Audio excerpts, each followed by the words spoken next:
your cell phones to silent or vibrate. And then please, let's all stand and do the Pledge of Allegiance. I pledge allegiance to the flag of the United States of America and to the republic for which it stands, one nation, under God, indivisible, with liberty and justice for all. Thank you all for participating. We have Sherry Jones with us tonight as our Assistant City Clerk, so welcome, Sherry. First of all, I'd like to take the roll. Councilmember Stevens. Here. Councilmember Strebe. Here. Councilmember Berg. Here. Councilmember Dalby. Here. Councilmember Rowe. Here. And Mayor Lazio. Here. Need a motion for approval of tonight's agenda. So moved. Second. Thank you. Take the roll. Councilmember Stevens. Yes. Councilmember Strebe. Yes. Councilmember Berg. Yes. Councilmember Dalby. Yes. Councilmember Rowe. Yes. Before we get into our regular agenda, I do want to invite City Administrator Andy Morris to make an announcement. So Andy, you have the floor. Thank you, Mayor. This is an information piece for those of you that can remember the work that has gone into the roundabouts at Richmond and Ferry. This is just a note on Tuesday, February the 13th at 6 p.m. There will be a meeting that will be discussing this project and put it in context again at Evans Middle School, 812 Chester Avenue. Again, that is at 6 p.m. and it is strictly an information meeting. Would ask council members and the interested other parties to attend this meeting, again, to share with them some of their questions and concerns. Thank you, Mayor. Thank you, Andy. If there's anyone in the audience that wants to address an item on the agenda, now is the time to recognize. So is there anyone that wants to be recognized? Seeing none, we'll move on to our regular items then. Okay, number one is resolution number 25, 2018, approving applications for residential and commercial tax abatement under the Urban Revitalization Plan, subject to review by the local assessor. Recommendation, pass and adopt resolution number 25, 2018. Is there a motion? Move the recommendation as presented. Second. Thank you, Matt. Okay, Kevin, you have the floor. Thank you, Your Honor. We have 20 residential abatements, one of which was for a new home, and we have 3 commercial abatements. The total of our abatements was $1,417,551. I might call the council's attention. This is an updated version of what was in your packet. Are there any questions for Kevin? Hearing none, let's take the roll. Councilmember Stevens. Yes. Councilmember Strebe. Yes. Councilmember Berg. Yes. Councilmember Dalby. Yes. Councilmember Rowe. Yes. Thank you. Thank you, Kevin.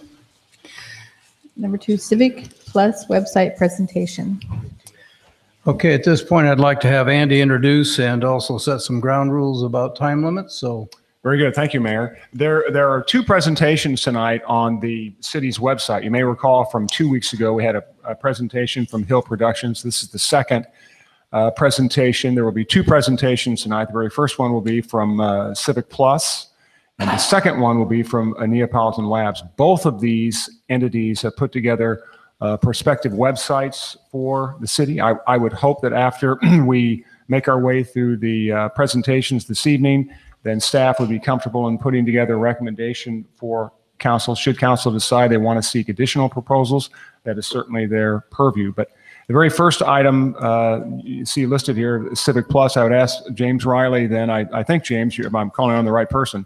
We have asked, though, Mayor, and this is something that I know you will keep track of, we've asked the presenters to try and keep the presentations within the 15-minute time interval. So if it's all right, Mr. Mayor, I'll ask you to ask James to step forward. good evening, James. Come on up to the podium and bring your team up, and we'll turn the meeting over to you. Thank you very much. Just going to be a second. We're going to log in here. Okay.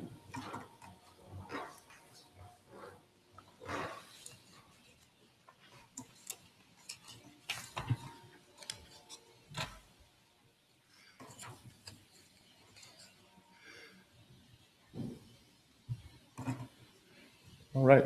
So thank you very much for the opportunity for us to present tonight. Appreciate that. And the lovely Tuesday in Iowa and this beautiful weather that we're having today. So a few conversations we had over the past year and a half or so, based off of some of these things, we kind of narrowed it down to three things that Ottumwa wanted as far as a new website goes. Ease of use was one of them for the city and for the staff. Being simple to navigate and fully mobile responsive. Those were things that we addressed. We're going to address tonight. I would like to ask the board: is there anything else that would like to be addressed for the city or for tonight? Mr. Mayor, I have just a couple on this, James, and I'll ask the same thing if it's all right with the elected representatives. One would be the training period, certainly for staff. Another would be a timeline for when the website, all items being equal, would be up and ready. Those are just two that I have. Mr. Mayor, I didn't mean to interject. If other council members have items they'd like to add, feel free to do so. Any other comments from council?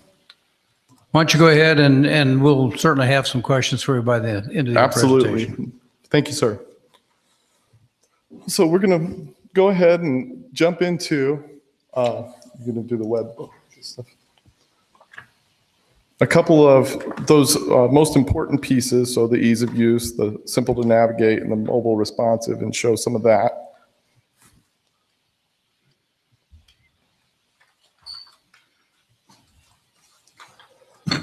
So this is the city of Grinnell. We're going to show how it's fully mobile responsive, how a couple of things that we focus on when you look at the big picture.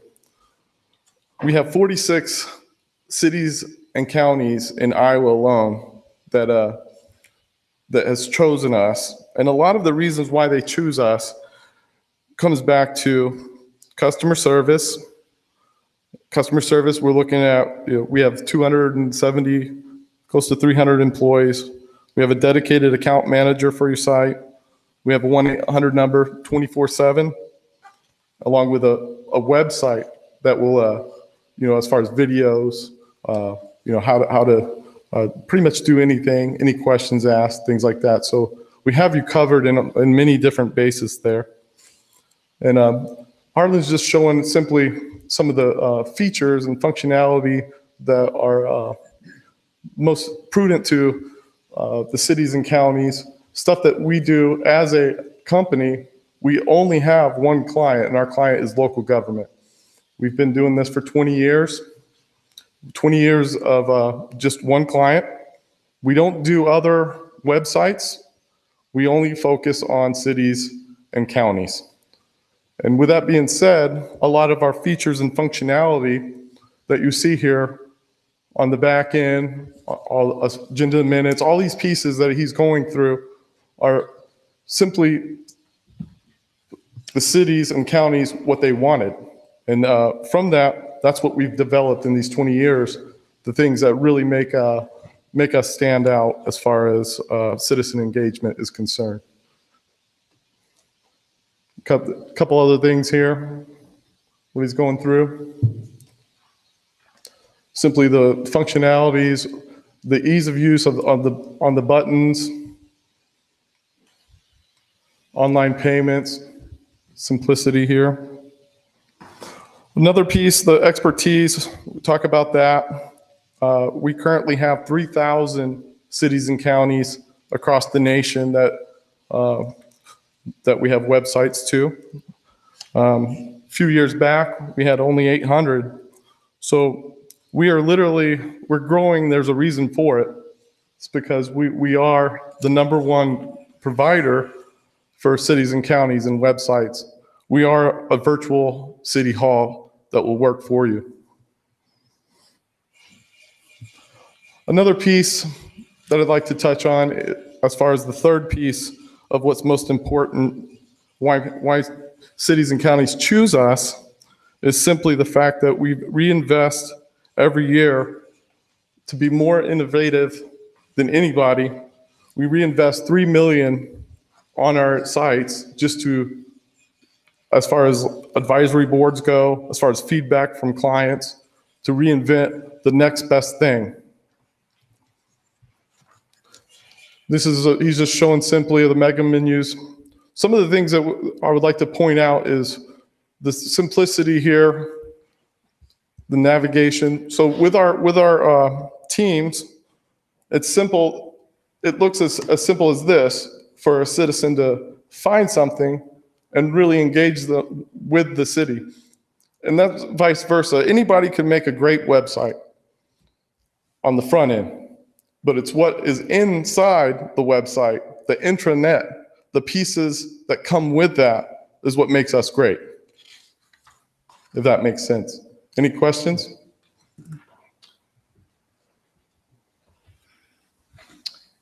Any individual questions? I guess I'll ask one. Most of the two or three that you rolled through here looked pretty similar. I mean, do you guys base all of your websites off of a single template, or are you open to a unique design for the community? Because one of the things that we would want to do is make sure that we stood out as a community, and it'd be kind of hard to do that if everybody looked pretty much the exact same within your portfolio. That's a very good question. Thank you. So we start with the project manager, just start with the project manager, start with a green screen. And we say, what does your city, what do you want to purvey? What is your city? What's the story? Tell me your story. And from that, we develop what you have here. So every city, every county that you see here is how they want to project it. We literally start with a green screen, and whatever you want to do to tell your story, that's how we develop it. Good question. Yeah, I think to Mark's point, we're working on all sorts of improvements in our city, infrastructure, downtown improvements, facade improvements, beautification events, and first and foremost, user friendliness, navigability. Those are huge. Mm-hmm. But also, we want to market our city and we want it to be attractive. And so, to Councilman Rowe's point, having it represent the unique characteristics of Ottumwa in this community is really important, and having it be educational and informative for those who want to know what's going on in the town as far as events and things like that go. But yeah, the look and feel, to sort of throw out the word brand, kind of working on having Ottumwa be an attractive place for people to come to, as well as its own citizens to know what's happening here. So all of those things are sort of important as well. Absolutely. Thank you. You'll have so much to offer, and it's not telling the story right now. The Gothic House, for one. Y'all were the video gamer capital, right? Tom Arnold. Y'all have so much, right? So I absolutely agree, and that's the story we want to tell. Do we actually own the website then, or is it? Absolutely, yes, sir. So if you ever choose to, separate ways with us, all content, all pieces. So it is our own GCMS. It is our own government content management system. But if you want to go to another website, another provider, we give you every bit of your content. So you own your content. Yep. Thank you. Yeah, Mr. Mayor, just one question, follow up on this, James. In terms of editing, that's an item that we've spent a great deal of time talking on whether or not that's done externally through you and your offices, or we do that here. That was one of the items we picked up from our last presentation. Mm-hmm. Is just in terms of ease of movement, mm-hmm. we would prefer that we would have the ability to make those edits. Yes, sir. But now I've heard that oftentimes with Civic Plus, that's not the case. So could you correct that rumor perhaps for us? Right. So our system on the back end is very simple. We work with clients that have 15,000 workers on the back end, and we work with clients that have one worker on the back end. We make it as simple as it's the simplest out there. point and click, grab and click. So to my point, yes, we teach you how to be proficient on the back end. We teach you how to be the best at adding a form, adding a page, making changes. By the end of the day, we want you all to be the experts, and that's how we handle business. So yes, you could make any changes you want. Okay, is there a cost associated with it then, if we do it versus it's done through your offices? So we walk you through, we do have an option where you could say, I want to do everything on our end. And there would be a cost associated to that.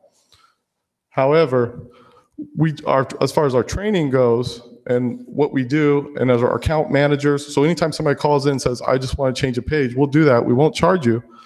However, we will teach you how to change that page. And we'll keep doing that until you're proficient at it. Mr. Mayor, I don't want to run this in. Sorry. I don't want to run this into the ground, but I would imagine, at some point you have to take off the training wheels. How often are you going to allow people then to handhold them and you, quite frankly, perfect these changes at no cost? Right. So as far as we understand government, people change, things like that. We don't have a cost if it's just a page here and change that. If you wanted a new training down the road, there would be a cost to that. If you wanted, unlimited making any changes on our end, there'd be a cost to that. But for the most part, most of our 3,000 clients are proficient at their own craft. Thank you, Mayor. Could I follow up Go ahead. on that? So you're mentioning uploading content, whatever. So let diving into that just a little bit deeper. Say we wanted to add new subdirectories for different content. Is that something that you would do, or is that something that you're saying you're going to teach us how to do? Well, you'll be able to do it. We'll teach you how to do it, or we could do it, either or.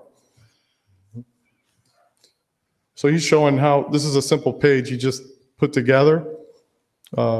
Very easy to do, point and click, left to right, drag and drop, very simple. That's what makes us so popular, is simply the fact that we do teach you that.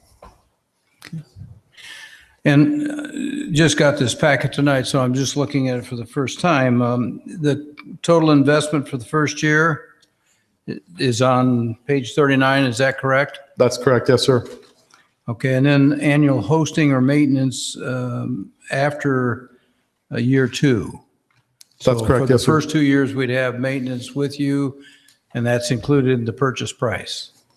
Right, the first year, it's development, maintenance, everything. Okay. And then you have the ongoing price. Okay. Other questions, council? Other concerns? Go ahead, Holly. So with the annual hosting and maintenance, say there was a feature outside of just, a directory, if there's a feature we wanted to add, say a calendar that we hadn't had in the first round, is that something that is then included in? Absolutely. Okay. So you can have as many calendars as you want. You can have as much content as you want. The development is there. You can do it. You can have calendars for every department.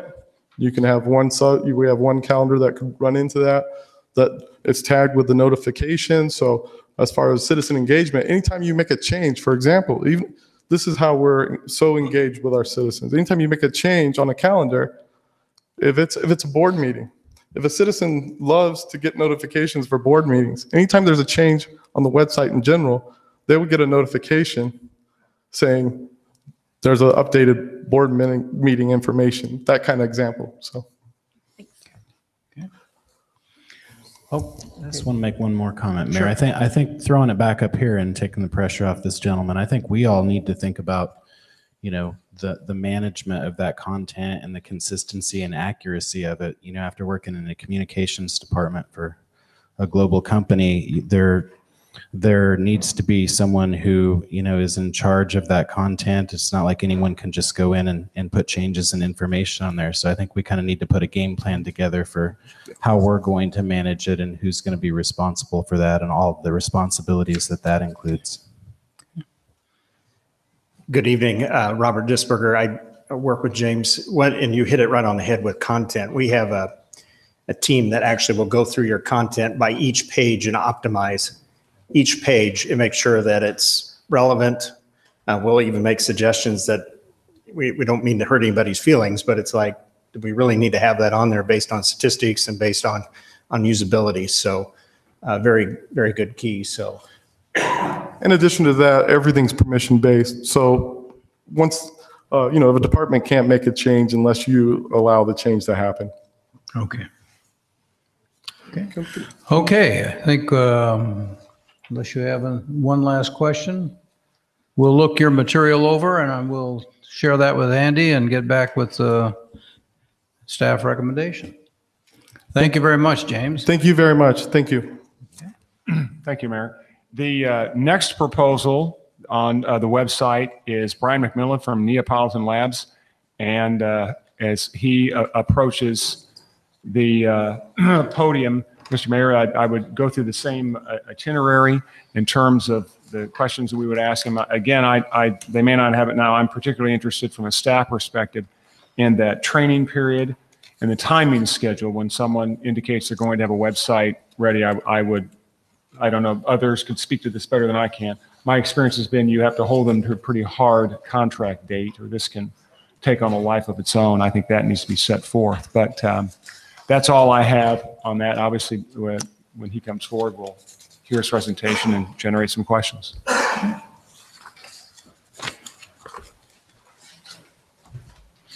Good evening, Brian.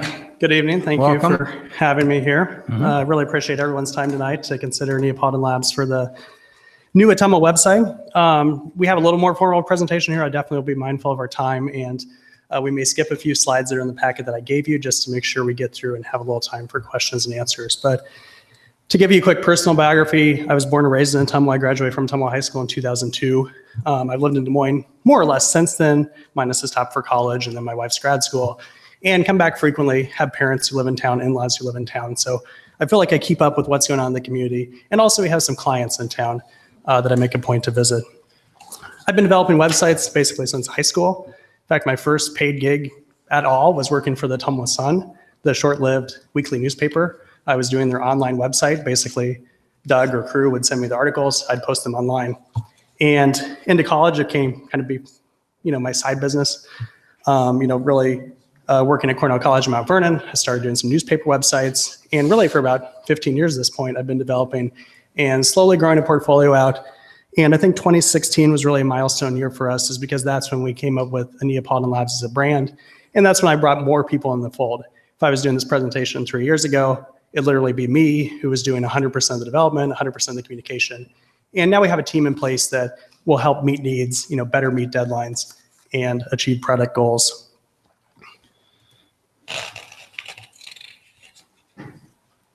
Here we go. As far as our key initiatives, when we think about the Ottumwa website, I think you guys have all admitted and are aware of the fact that, right now it's a little bit out of date. We really want to focus on, with our redevelopment proposal, a strong branding, modernized visual appearance. I think that's something Victor talked about. And I think, watching Ottumwa and working with the chamber and, being involved in the community, you see what you're doing with the Better Block project with Main Street Ottumwa and so many things that are happening here, have a way to promote those, but also serve the community. So we have our second goal, optimize desktops, tablets, smartphones. That should be a given. Well-organized navigation that's intuitive for local visitors. You want your community here who's looking for city council minutes or looking for recycling information to be able to find the content they want efficiently.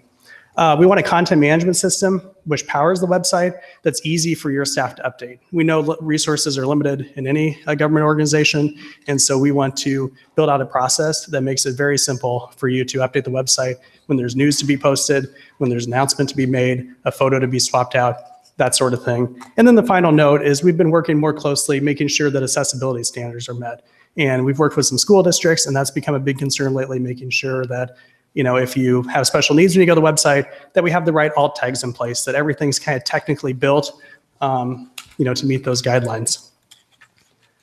We'll quickly, sorry, I have a little bit of maybe I'm too far from my machine here.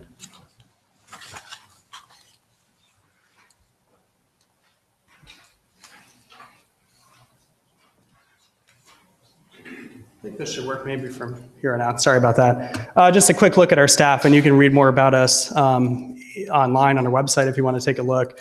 I want to speak to our process for building websites. I think this is something that Andy and I spoke about, is we really have kind of 3 phases. We have a blueprint phase, and this is really very important for your project in that, we want to come and sit down with you and kick it off with an in-person, half-day meeting where we have the stakeholders identified, and we really think about what is necessary for Ottumwa's website.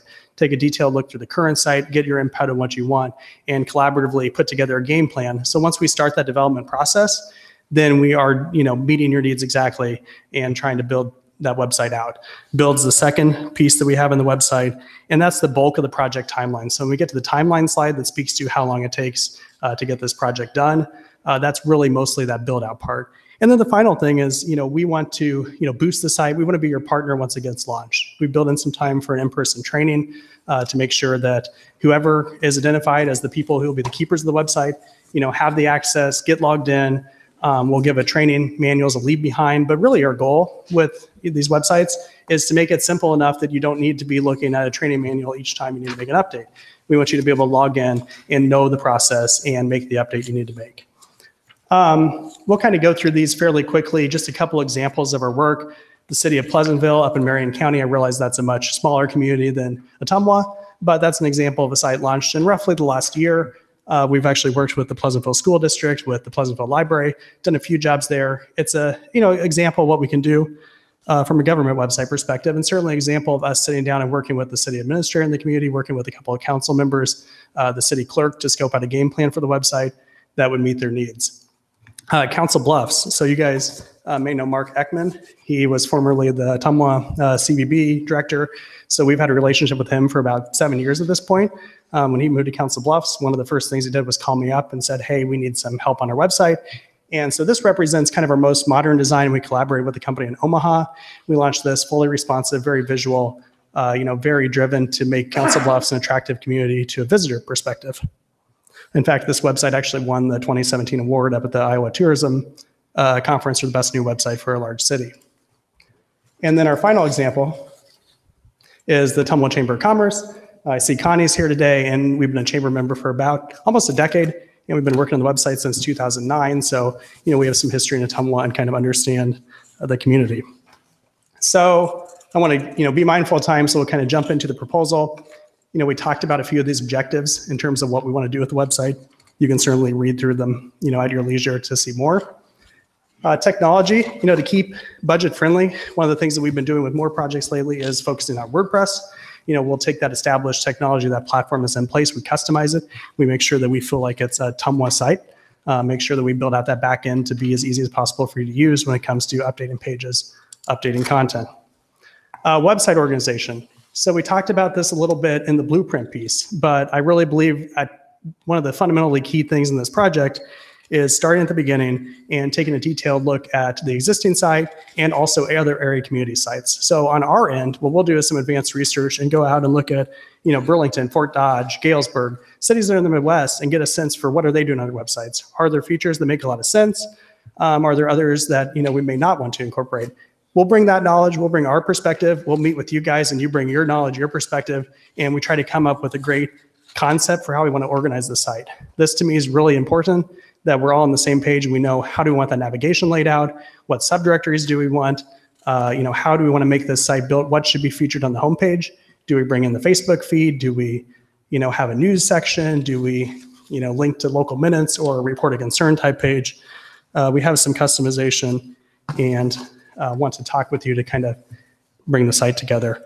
One thing I think Andy mentioned during the previous presentation in a phone call with us was the idea of just a report a concern page. So that was something we had done in Pleasantville. Their administrator wanted to receive an email and people had concerns in the community.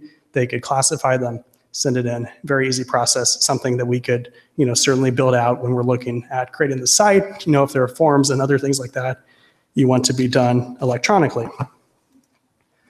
Talking a little bit about our design process, we're going to make sure that that site is branded as Ottumwa, looks and feels like Ottumwa. We're going to build out the site map and, we really want to work together and build a site that serves all parties. And I think that's really important, not only current residents who want to see, the information about the council, maybe the information about roundabouts and reconstruction things that are happening, but also potentially visitors. Somebody who's coming to town. If you search Ottumwa, the city of Ottumwa is usually the first or second result. They may not get far enough to see the CVB site. They may not dig all the way in and search for the Ottumwa Chamber. So making a good first impression as visitors is important. And so I think that speaks to the branding piece. And we have a really good designer who we would work with to create some mock-ups and kind of get you moving in the right direction. Administrative access, I know this has been a question during all the presentations, so we would make sure that the right staff have that access, so they can go in, upload council minutes, swap out photos, that sort of thing. Analytics. We really believe in the value of looking at how a website is performing. So, if you launch a website, you want to know what pages are being consumed. And maybe there's a situation where, you're tracking what people are searching on the website. Everybody is searching for recycling. That might be a sign to us or you guys as kind of this website owners once we launch that we need to make the recycling content easier to find. People are having to search for it. They're having to kind of stumble around to get to it. So I think using analytics, making that a regular part of our analysis makes a lot of sense. We'll have that access for you. Plus in our recurring fee, we would basically have a strategic meeting with you once a year and kind of go through your analytics for the year and make some suggestions and recommendations based on what we see. Site transition, site search. I think this is a small detail, but one that sometimes gets overlooked during site transitions processes is that Ottumwa's had a website out there for a long time. A lot of the URLs have been the same. People may be searching for specific pieces of content. Maybe they have the page that has the minutes bookmarked, or they have the list of council members so they can write you emails. Maybe that's bookmarked on their computer. We will help to make sure that all those URLs are identified and we redirect people to the equivalent page on the new site when we launch. And we just did a screenshot. If you search Neapolitan Labs, granted we have a fairly unique name, it's the top half of Google is our website, our Instagram page, our Facebook page, our Twitter page. So it's very targeted and about our brand. Training, I think this is really key. We'll have the printed documentation. That's a takeaway, something that you guys can have. We'll make that as a PDF that's available through WordPress too. So if you log in, you forgot your presentation or you forgot your documentation, you lost it, you can get it there. And we'll do an in-person hands-on training where we'll actually sit around computers and make some updates and get familiar with that process. Execution timeline. So this speaks to Andy's question. We envision about a 14-week process for this project. That would start with the kickoff meeting. So if we have our kickoff meeting, takes us a half day, takes us a day in Ottumwa, then that's when we start the clock on that 14 weeks.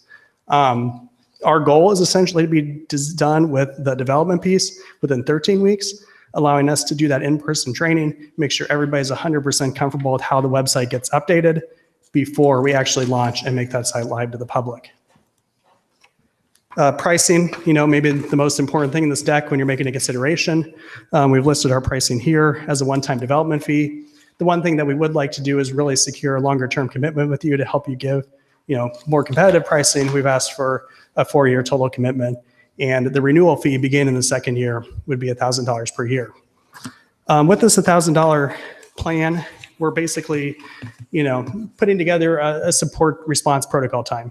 And we guarantee 3 business days if you look at our documentation or terms and conditions. I understand that if you had an emergency where something really needed change, somebody was sick, we're going to do everything we can to get back to you a lot faster. You can call me, you can call our developer, send us an email. I can guarantee 90% of the time it's going to be much quicker than 3 business days, but we want to be safe and we've kind of come up with that. We include a little development time each year because we do believe there will be things that come up and you realize you need something new that you can't do yourself within WordPress.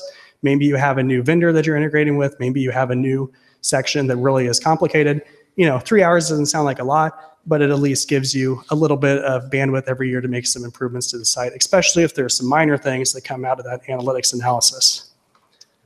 And then a couple of testimonials, and then we can get to the questions and answers. But Pleasantville, I mentioned the city was a client, a few other clients based in Pleasantville, and I think we have a really good recommendation from the superintendent there of their Pleasantville schools, and we worked with them very closely, very much the same blueprint, build, boost process to identify what they want and what they needed. And then we have Mark, who we mentioned earlier, who again has been a client for about 7 years, and that's one of the things kind of circling back to the beginning. Even though I started this thing as a college kid, it's something where I still have clients that I was working with in college. So I think we've built, a reputation for, being loyal, being good partners to work with, hopefully being priced right and having a lot of talent to bring to the table when it comes to developing a website that can meet Ottumwa's needs. So Okay, really appreciate your time. thank you. Are there questions? Mark? I want to go to your pricing structure for just a second. You mentioned it was $9,000 on a 4-year agreement. So let's say 2 years and we're not happy with the product and we can't come to some sort of agreement. What's the opt-out cost for this contract? I haven't thought about that, to be perfectly honest. And I would probably even be willing to write it in a way that, if you weren't satisfied after 2 years, we would, make a clean cut. I wouldn't hold you to paying that, to be perfectly honest. But I guess we write that more as we would love a commitment because we'd love to work with you and continue that relationship over 4 years. So we're certainly open to working with Andy and you guys on text that, makes sense when we actually sign the dotted lines. Okay, thank you. Holly? So for the $9,000 pricing, does that it's flat if no matter how many bells and whistles type things? Yeah, it's a or- flat fee. It's, we've kind of done some analysis of what we believe it would take, as we go into any project. We are really committed to, once we provide a proposal and sign off on an estimate, we're going to stick to that price. We're happy to, if there are specific questions, feel free to have a dialogue, afterwards. I can't think of any example of something that would just be totally off the radar. And I would say, this absolutely cannot be considered in scope. But, what we do when we do these packages is we figure, a typical estimate is, this much time for in-person communication, this much time of our developer work, this much time for our designer. And I think we've been pretty accurate historically, and, we'll agree to this price and we'll work with you to make sure it meets your needs. So I think that's pretty fixed. But with the caveat, if you emailed me a list of 100 things, I might want to take a close look and make sure we're not overcommitting. Mr. Mayor, I had a question. This somewhat goes back to Councilman Rowe's question, and that is the cost is associated. When you look at the page, it's not numbered, but the post-launch, that $1,000 annual cost, I'm assuming then, as it says, you pay the $9,000, that $1,000 annual cost then, if somewhat like a license renewal, or is there another way to articulate that? Yeah, I think that's fair. It's a hosting renewal in the sense that we'll take care of making sure the site stays online. So we'll handle that technology piece. It also is basically paying for our level of support. So with a typical client, which we'd have at a lower renewal fee, we're going to do a good job of getting back to them. But if we had a backlog of projects, we may not be able to get to them, for a couple of weeks. Here we'd commit to a quicker turnaround time. And it also, commits to that development time, were there to be a new feature that we wanted to add, between years, or, something that came up post-launch. And just to build a little bit of a padding into your budget, I understand it's not a lot, but, would help kind of bridge that gap for us. I would just further what Councilman Rowe mentioned. I think, as he pointed out, if we do decide to part company, you would want something memorialized in writing as to what happens, other than we'll give you a letter and, we'll part company. So I would just, that would be certainly one thing I would like to see included in the package. The other question I had related to training. Obviously, there are costs associated with that. That was an item we asked the Civic Plus, and it's probably here and then the corpus of the material. But those the training costs, what are those typically going to run, or is that a set contract? So the way we would envision the training is we've built in kind of the initial training. Our goal with the $9,000 is to make sure that we leave that project where your identified staff members are trained. So they'll come here, our half-day in-person training, where we'll sit, kind of hold your hands to the computer, work through it with you. With our support package here, this is going to also include, just support to general questions. So if you had a situation where, something came up, we would work with you to explain how to do that and make that change. If we need to do an additional training when staff had left and there is a new staff member, then we'd probably have to quote you an estimate for a one-time fee. And, given our rate here, which is generally $100 an hour when we're actually doing the development, not including the consultation, not including kind of the back and forth to establish, maybe a out of scope project or a 2 years from now upgrade, $400 would be a safe estimate for us coming down for a half day of training. All right, thank you, Mayor. Okay. All right. Matt? Yeah, just real quick, and you may have already talked about this, but the $1,000 annual cost, it says it has, obviously you talked about some support options and features there. And then if you get into more deeper functionality things, like things you'd have to change or whole pages, there would be a fee associated with that. Could you kind of give a detail on, or an example of what support would be included in the $1,000 annual cost versus a functionality change that we'd need to add for Sure. $100 an hour charge? Yeah, that's a great question. So, what we envision to support is, first of all, if there's any situation where something that we've trained you on isn't working as expected, or you're having, problems with getting it to accomplish what you want, our belief is, with this licensing fee, if you call it that, hosting fee, is that we're committed to making that right. So you'll see if you read our proposal, we will give you a time frame and we'll do that work for free. So that would cover anything that, might come up as a bug or an error. I think the other thing it would, take care of and cover, and we could certainly put a few more details around this if we sign something, would be if you had a situation where maybe somebody is out of the office for a week, your backup web person was gone, but you really needed to get a press release up on the website, or you needed to get something. You could email that to us. We'd turn that around. Basically, what we're doing essentially is I'm trying to give myself some protection, because I found over time that, just especially larger clients have a lot of questions during the year. And usually they're small things, short 15, 20-minute conversations, email responses. But when we start to add up how much time we're spending, we're not making money just charging for the hosting product. So we kind of have a balance there. But to answer, sorry to speak so long, but Pleasantville with that report a concern form, that's an example of something. They launched the website. They didn't have that on there when they launched it. The city administrator got some feedback on the website and said, man, it'd be really nice if we had that. He emailed the request. That was a 1-hour project, $100. He approved it with, whatever budget requirements. I sent him a bill. The council approved it and they mailed me a check. In that case, it'd probably be one of those 3 hours. Or if it went beyond that, we would say, yeah, that makes sense. Here's what it costs to do. So just to make sure I understand you, so if there were questions by staff members who wanted to make the small changes on a day-to-day basis, that, and it wouldn't be often, they would call you once in a while to get some training or some, input on how to do that themselves, that would pretty much be included in the annual cost. Yeah. Versus a wholesale change to the website or a page or a function of it would be the $100 fee. Correct. Yeah. Okay. And, we would even try to make it so if you needed to add a page about a new event you're hosting, or you had, something to recognize what was going on Main Street Ottumwa, and you just want to have a page on your website, during that training, we should give you the materials to do a lot of that stuff on your own. Even a form, honestly, it'd probably be something that could be put together, but you kind of have to weigh, okay, do I want to have my, website administrator spend 6 hours trying to figure out how to do a form, or do I just want to contact Neapolitan Labs and we could do it for $100? So that would probably be the dividing line as best as I could explain it. Okay. Thank you. Okay, thank you, Brian. And we, again, just received your packet, so we'll look it over and talk amongst ourselves and give our feedback to Andy, and then Andy will be back in touch with you. So sounds good. Thanks so much. Thank you very much for your presentation. Okay, let's move to item 4. The budget presentation for fiscal year 2018-2019. And I think, Andy, you're going to start and That's give correct. us a little overview, and then we'll jump in with questions. That's correct. Thank you, Mayor. There will be 3 components I want to outline tonight. First of all, as the budget presentation sheet you should have in front of you denotes, there are a couple of items we are going to lead through. First and foremost, I'm going to talk a little bit about the budget process, and then Bob J., our finance director, has, as he has done in the past, various and sundry slides that give context to where monies are spent, what our sources of revenue are, and then more importantly, where some of our pressure points are as it relates to expenditures.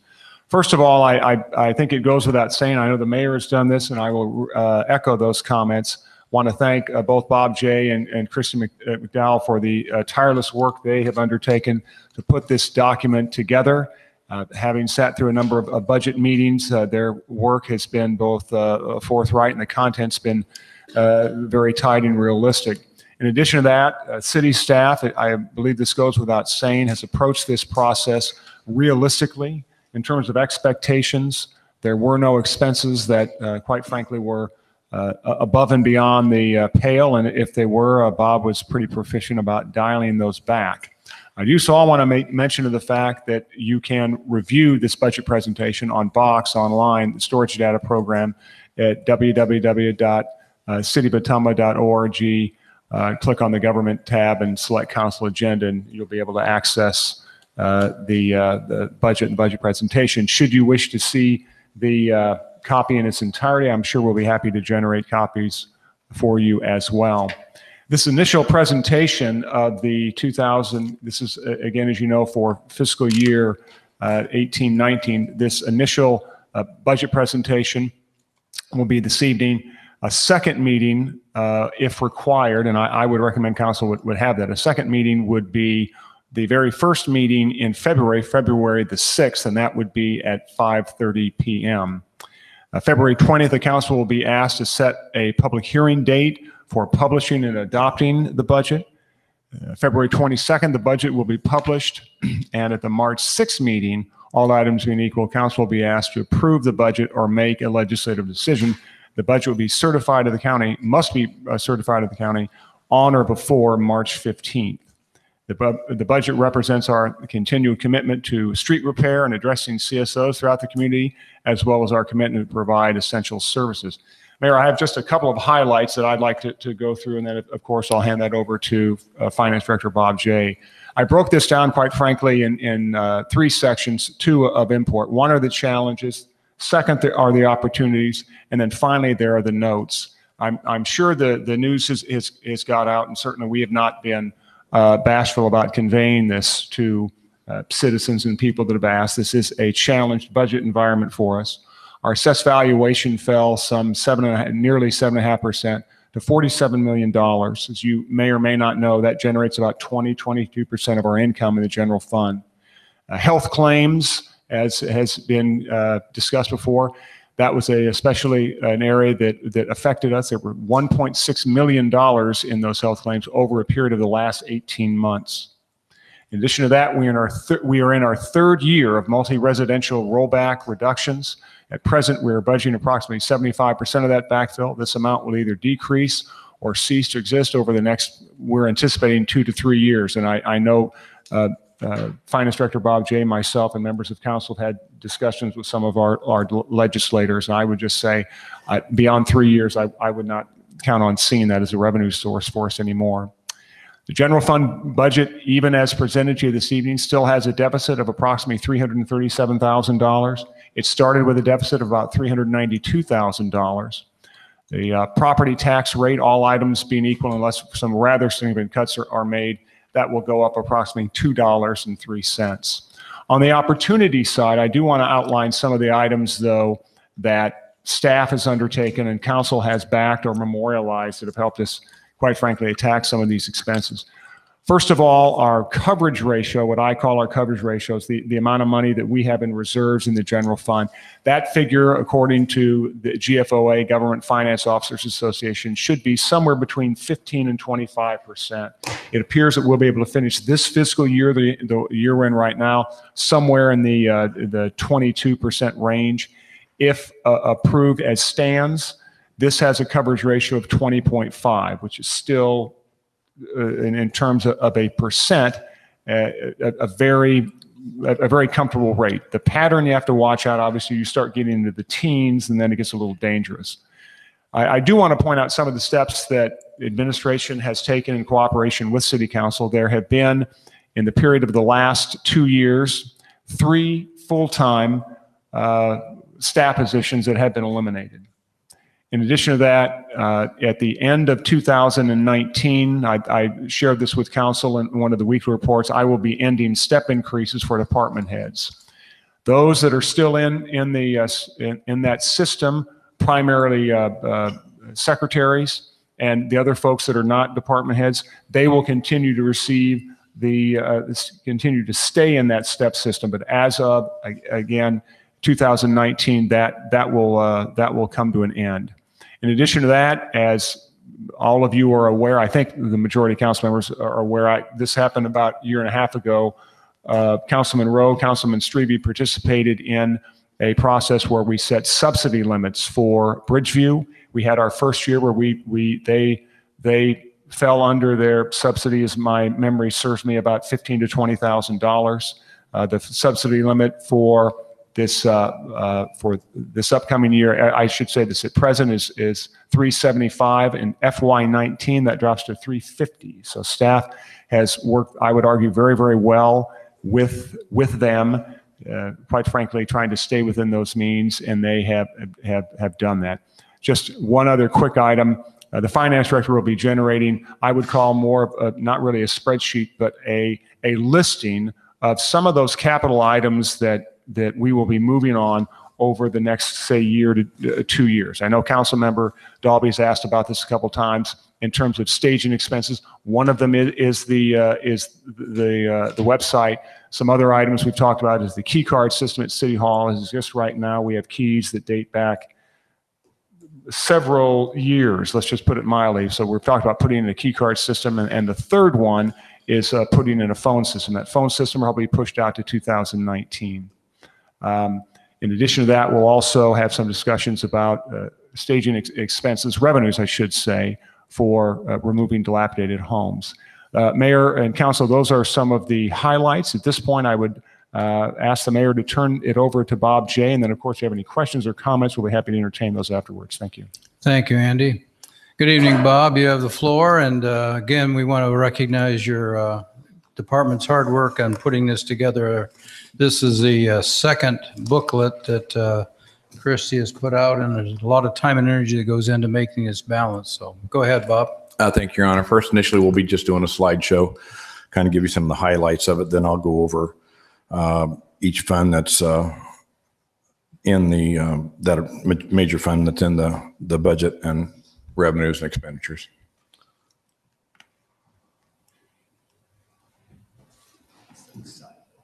This one? Okay, got it. Thank you.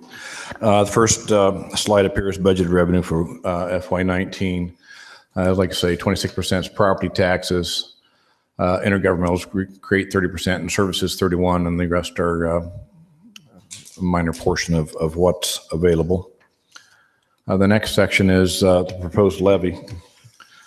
Like City Administrator Mr. Morris stated, the levy is going up this year. We have had an unprecedented amount of utilization in the health insurance funds for the last year and a half. When I came here initially, we have a cap limit, $100,000, where we pay the first $100,000, and then insurance steps in, takes the rest of that. We ran, and when I first came here, 1, maybe 2 a year. We have 13 people last year. Well, last year and a half, we have 21 people that have went over $50,000, and about 10 or so of those have hit the $100,000 mark. Very unusual for us, anticipating that will reduce down. But what it's done is created a burden on the fund balances of the both retiree health and the employee health insurance. As you notice, as it was said previously, we lost $47 million in valuation based off of the recent reassessment for properties in Ottumwa, and that resulted in approximately a $400,000 reduction in revenue to the general fund. Everything is set at the maximum except for the emergency fund, where we have to show property tax relief through that fund going into the general fund based off for local option sales tax referendum. We have not asked for the max for transit. There's still 10 cents left on that. Debt service and trust and agency levy are unlimited per the state. We did have to increase the debt service levy because, of course, the valuation for debt service also was reduced by $47 million. Here's a history of, since 2001, of the assessed value for the general levies and the tax levies that have been associated with them.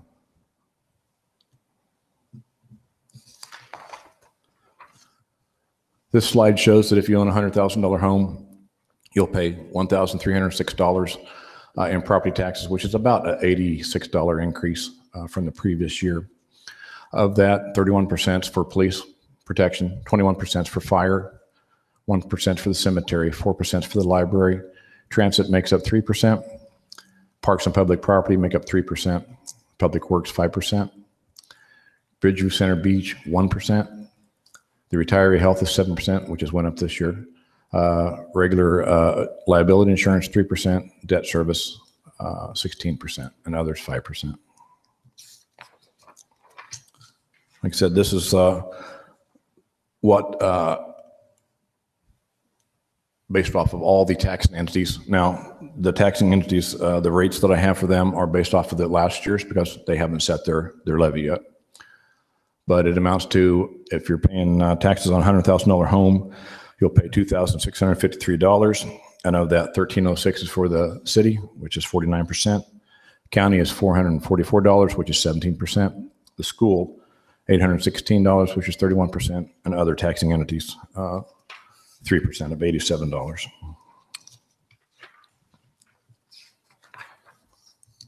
This is the budgeted revenue based off of property taxes, how it's allocated. The general fund is receiving $4,838,000. Trust and agency, $5,771,000. The emergency levy is $125,000. Library is $161,000. Insurance, $340,000. The transit levy, $483,000, and debt service levy, $2,293,000. Budgeted expenditures for the total city budget are $63,526,124, and these are the percentages that they're allocated to.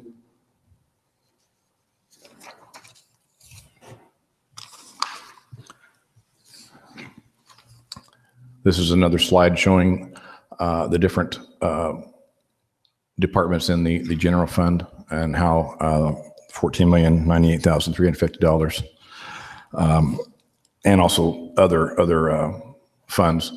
The total property tax levy of $14,098,350. This is how they're allocated out and to what departments get what percentage. These are the net expenditures. Every year we do in the general fund, we take the different areas and take their expenditures and then offset that with revenues that they generate by fees and fines and things like that. So this gives us the net expenditures. And public safety, after everything gets credited to them, you're looking at 85% of the expenditures for the general fund, the net expenditures of the general fund. Then here's a different slide showing the percentages. The business activity consist of transit, solid waste, sewer, the Bridgeview Center, health insurance, and equipment purchases fund. There's $14,210,000 and $210,040 that's being spent on that. And these are the percentages that are allocated out to those entities. We are anticipating $20,958,608 in capital projects.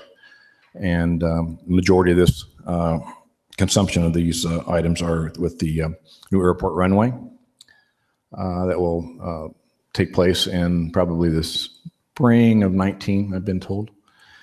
And then almost $6.8 million in street expenditures, repairs. We always do an analysis and comparison of the street construction and street maintenance for 3 years worth of activity. And here we have FY 17, 18, and 19. We did for street construction in 17, we did $5,100,000.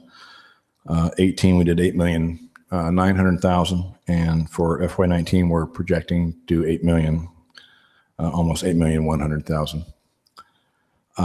Street maintenance, $1,723,000 in FY 17. 2018 is $1,802,000, and FY 19 $1,934,000. We also do a comparison of fuel and electric. So those are some of the bigger items in the budget for the different departments. FY 17 for electric, we did $1,151,000. 18, we budgeted $1,219,000, and for FY 19 we have budgeted $1,300,000. For fuel for FY 17, we did $611,000. FY 18, $518,000, and we are budgeted $484,000 for FY 19. Next to the final slide is our GO debt service payments. And so we take the current year We're paying out $3,702,639 in general obligation bond payments.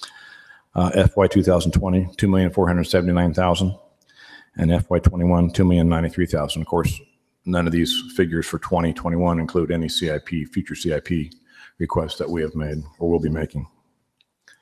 And then I'd like to thank Christy for all the great work and advice that she provides, and no one sees, but it's truly appreciated by myself and all the department heads and the departments, supervisors that helped prepare the information and submitted their budget material in a proper and professional way.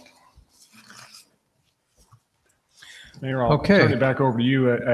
Council member, you or yourself have council members have questions or comments. We'll be happy to entertain them at this time. Do you want to go to the Let's- highlight page first? Oh, I'm sorry. I neglected that. Yes, Bob. Okay. Please do. I'll give you just My a apologies. quick highlight. Yes.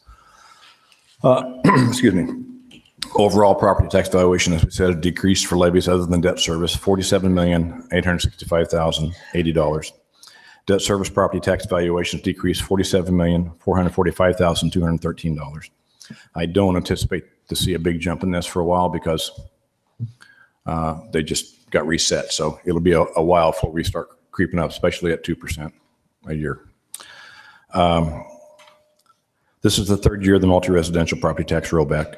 For FY19, that decrease went from 82.5% down to 78.75. This will continue every year at 3.25% until it reaches the residential rollback figure, which this year was at 55%. Property taxes overall are increasing $190,603 from FY18 to FY19. Unfortunately, the property tax levy is increasing. Projected, we're proposing it to increase at $2 and $2.0292.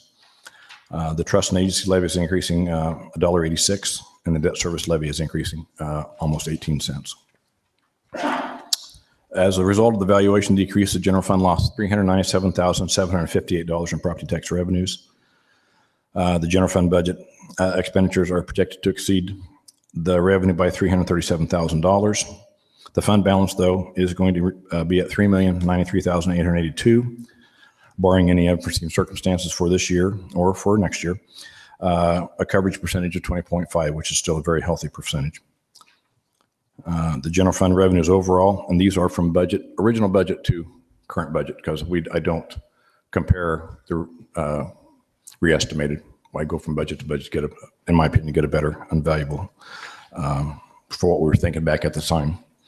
$1,000 and to $14,708,429. And the general fund expenditures are projected to increase $223,791 to $15,045,636. Major general fund expenditures, of course, include the police department at $4,500,000, police dispatch $777,000, fire $3.3 million, engineering $522,000, refuse $1.8 million, health department $580,000, parks $710,000, beach $452,000, planning and development $257,000, admin $498,000, the city clerk $197,000, and finance $595,000. Road use fund, we're projecting the balance to be $3,675,513, and revenues $5,812,164, offset by $5,734,401 in expenditures. Street maintenance is going to consume $3,234,000. Street lighting $443,000. Traffic maintenance $360,000. Traffic light maintenance $202,000. Snow removal $352,000.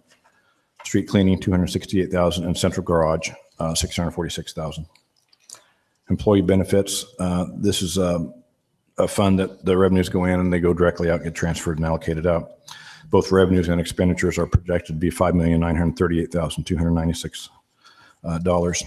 Of that, the general fund will receive $3,903,000, the library $223,000, cemetery $67,000, road use tax $631,000, airport $72,000, retiree insurance $1 million, and street projects $40,000. The emergency fund tax levy is at 21 cents, and revenues and transfers out to the general fund are going to be $128,894. We are projecting to receive $3,310,000 local option sales tax. I know that $2,090,000 has been earmarked for budgeted for expenditures, and those are allocated out to the general fund. $331,000 for property tax relief, $1,500,000 for the expanded street repair program, and $260,000 for the sewer debt service that's coming out of there. We are projecting $779,000 out of the revenue to be received for the TIF funds. Expenditures are projected to be $807,000. The city is currently going to capture for FY19 $19,872,826 in increment value. The risk management program is going to be receiving $494,000 in revenue. Expenditures are projected to be $648,000. And this fund pays for nearly all the insurance premiums for the city. Airport fund, $802,000 in revenue, $878,000 in expenditures. The library fund, $776,000 in revenues, $830,000 in expenditures. Cemetery, $335,000 in revenues, $373,000 in expenditures. And these are, of course, all rounded. The hazmat fund, $118,000 in expenditures, or in revenues, I'm sorry, and $131,000 in expenditures. The retiree insurance fund, revenues $1,422,000, and we are projecting $1,455,000 in expenditures. The debt service fund, $3,765,000, and expenditures $3,703,000. The sewer fund, we're projecting $8,109,000 in revenues and $8,373,000 in expenditures.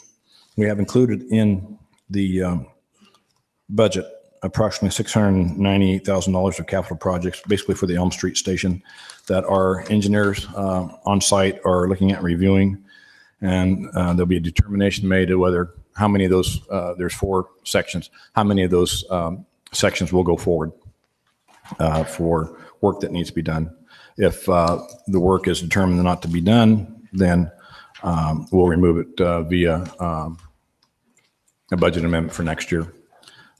These improvements will be paid from the Facility Improvement Fund, which we're setting aside $500,000 a year for future facility projects. The landfill fund is projected to have $1,875,000 in revenues and $1,476,000 in expenditures.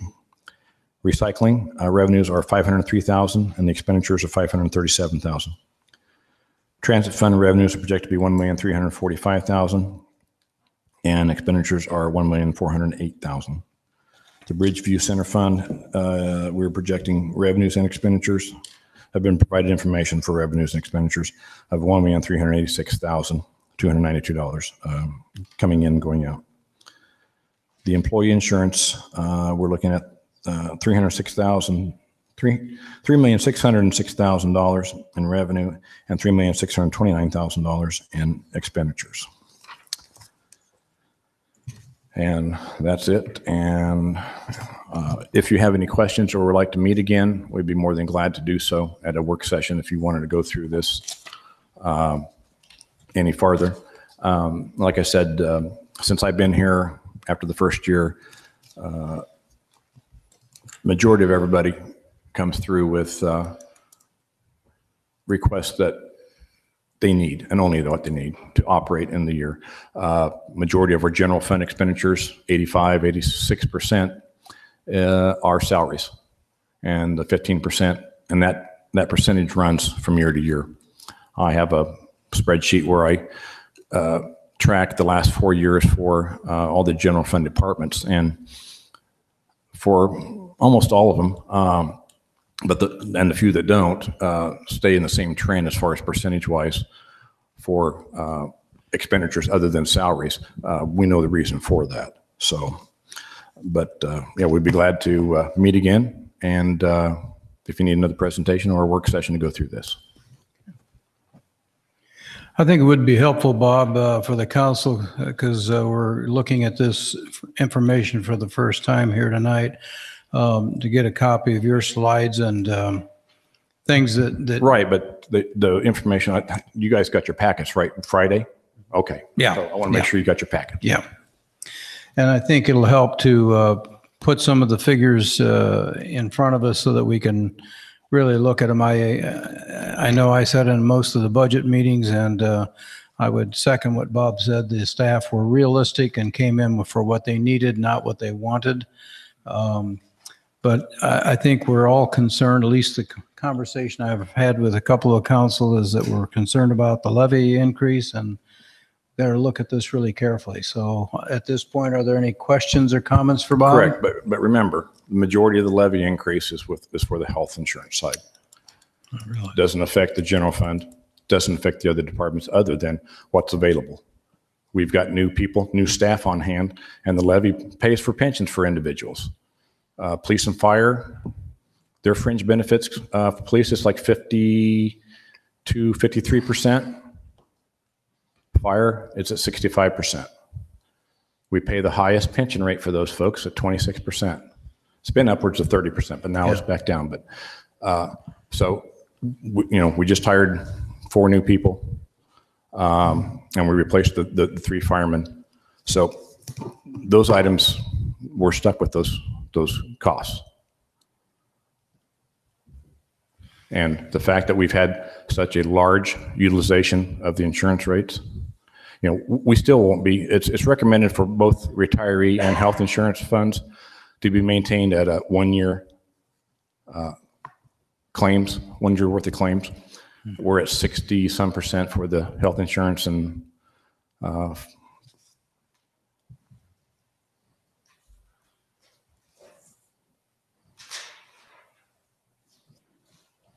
44% for the retiree. So,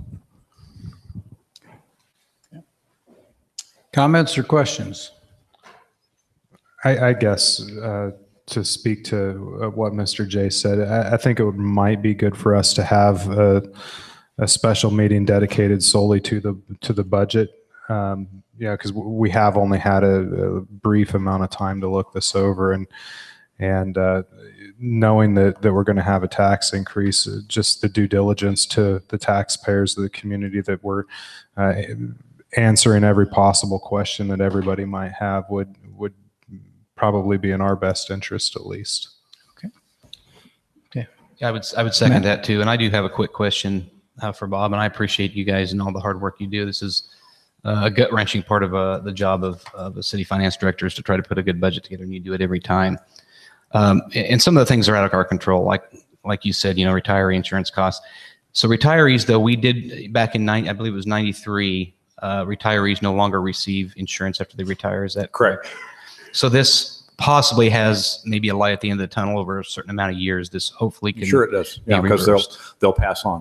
Okay.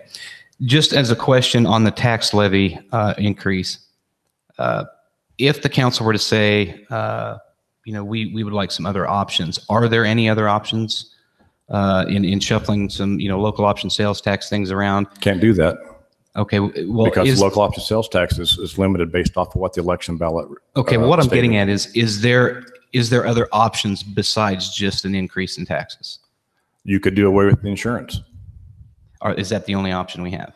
In my opinion, yeah. I mean, right now, maintaining it, like I said, this is unprecedented, the number of people that are utilizing the insurance. Never. Even a couple years ago, 4 or 5, our rates that were in place could take care of that. We have never had where we've had 13 people in 1 year utilize that much. And that was $1 million. Another quick question. On our local option sales tax, 10% has to go to debt property tax relief. It goes into the general fund. Into the general fund. The cities have the ability to increase the property tax relief amount into the general fund to offset deficits like the ones we're I don't think so, because the election ballot says 90% will be used for sewer and streets. Okay. So only 10% can go in there for property tax. That's what the election ballot said. Okay. All right. I would agree with Councilmember Rowe. I think we need to have another meeting to discuss any and all possible options. Whether there be any or not, I don't know. You do. Keep in mind when you go into the general fund, if you reduce that down, then of course you're reducing the emergency fund levy that goes into that too. And if you cut more than 126,000 out of that, then we don't get to use the emergency fund at all.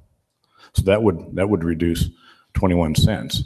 but you're going to be hard pressed to find $125,000 worth of cuts in there unless it's personnel.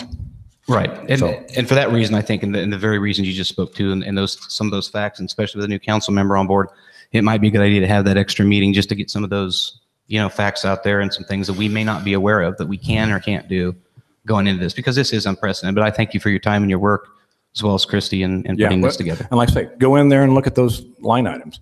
We go back for the budget. I go back to 2016 and do a comparison. So everything that runs through there on every line item for every department, if they don't have a 3-year history, there's some explaining to do. Sure. Thank you. Mr. Mayor, just like some direction from council in terms of the timing or date of that. I know there's some discussion right now regarding whether or not we would need to have another meeting a week from tonight to discuss a legal matter. And of course, if that isn't suiting, then you're looking at the February 6th meeting in terms of it seems to me when you would want to try and stage the next meeting. I don't know. I don't want to put Bob on the spot, but Bob, I indicated that north of February the 6th, what are council's The options? sooner for the better, meeting dates? because it takes time to make it takes time to enter the adjustment, make sure everything flows and gets checked and goes out to all the worksheets. That's the issue here. So I think it's fair to say then we would on or before February the 6th. Oh, before that, I mean, we'll need to meet because that'll be the one where, well, I guess we could wait till then and make that final could. adjustment there. But if you want to have a meeting before, we'll need to have a meeting before that, because then we have to represent everything to you. So it takes about 3 or 4 days once the meeting is completed to get all the paperwork done. Well, that being the case, then it's up to council. That being the case, it seems to make a little bit better sense than to try and schedule that next meeting, which we do need to have. That would be on the 30th of this month, and have that principally same place, same time, if that's all right with council. I think it makes sense to do that if most of you are available. Is there any? Then let's go ahead and reserve that. We'll make sure that happens. Okay. Okay. Okay, at this point, we also provide a public forum. If there's anyone in the audience that wants to address an item not on the agenda, this is the time to come forth and do that. Not seeing anybody step to the microphone. Let's do a couple of things. I want to mention today the governor did sign a proclamation for home rule, and I have one for the council. This is an issue that is getting a lot of attention right now, and I think we should join with other cities that are also signing proclamations and trying to preserve as much home rule as we can. It seems like the legislature keeps chipping away at that and making it harder for us, but with your blessing, I would encourage us to, today is actually the 50th anniversary of home rule in Iowa, and I would ask your blessing that I go ahead as mayor and sign this and send it into the League of Cities. Okay. Any other questions or comments? Your Honor, I have one. Sure. So earlier today, as some of you, I have as most of us do, a social media page. So earlier today, I had posted something, and I wanted to say it as well as type it out. I didn't want to be that kind of person. So, knowing my background, what I'm about to say, it means a lot to me, maybe more than maybe some of the rest of the council members. It's obvious that media, it's their job to take elected officials to task. They're supposed to question what we do and make sure that information is disseminated from them to the public in a timely, reasonable, and truthful fashion. That being said, I also think that in reciprocation, there comes times when we need to take media to task as well. And unfortunately, I have to say that as of this last Saturday, this is one of those times where as an elected official, I'm going to take media to task. We had a rather unfortunate op-ed that was published in the Courier this Saturday that was a little bit unfair to the mayor, in my opinion. We had a deal that went down that was a private party transaction, and unfortunately, in my personal opinion, I feel that the mayor got thrown under the bus by the publication for that. You know, I think there are some circumstances that led up to that could have ceased the publication of that particular article. However, the media wasn't present for the meeting that alluded to the upcoming events that led to the signing of the deal that was released today. In particular, there was some news that was brought out during a Solid Waste Commission meeting last week. However, there was no media present during that open meeting that would have directly affected the publication of that article. So again, you know, I think that this was an unfair article towards the mayor. And, you know, I would think that given the events that have happened in the last 2 days, you know, those events did not happen in the last 2 days as a result of that article.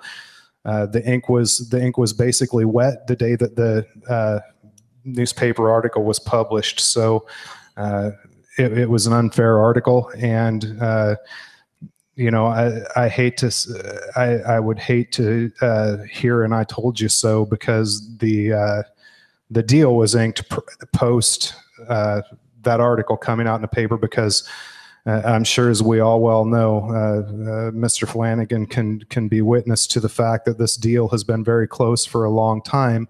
However, as most private party transactions go, some things you have to keep a little bit close to your chest, which means not all information can be disseminated if you don't want to kill a deal. So it would be my hope that the Courier would reconsider the article that they published on Saturday and maybe shed some light on the positive that's going to come out of this development instead of the continued negative light that they play on Blackbird and this development in general. Thank you.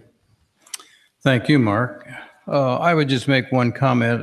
We're really pleased and thrilled that the Ottumwa Regional Health Center and Blackbird Inc. out of Des Moines were able to reach a mutually satisfying agreement between themselves. We're happy this is moving forward, and I think it's going to be a great improvement and enhancement to our community and help our housing. So we're pleased about that. And I hope we wish the best to Blackbird as they begin the demolition and construction phase.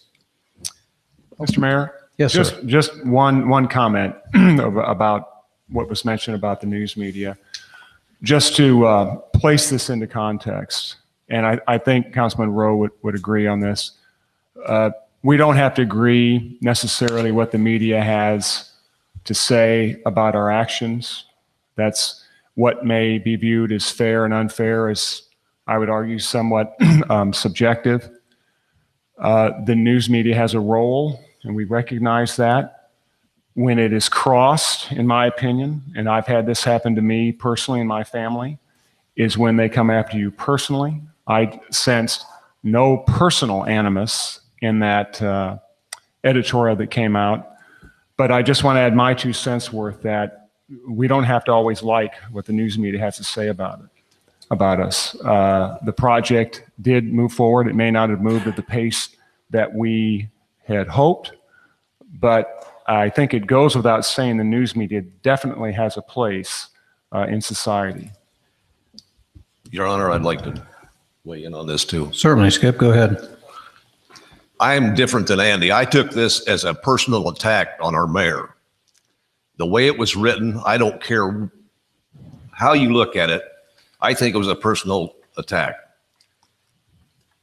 This was a private, like Mark said, this was a private business adventure that the city of Ottumwa up to this point has nothing to do with. But our mayor was good enough to get the 2 entities together and get them talking and move this project on faster. We have all said in the past, be careful what you say. There's people shopping in Ottumwa. We got developers that come through. They stop in restaurants, they stop in businesses. They ask people what they think of the community. And here we have our newspaper blasting, you might say blasting all of us, because we're all involved in this. I've said this before, but it doesn't seem to do any good. When you report on a story, why don't they come to us and find out both sides of the story and then make up their editorial, not just one side? And this has happened before. This is probably the worst one I've ever seen.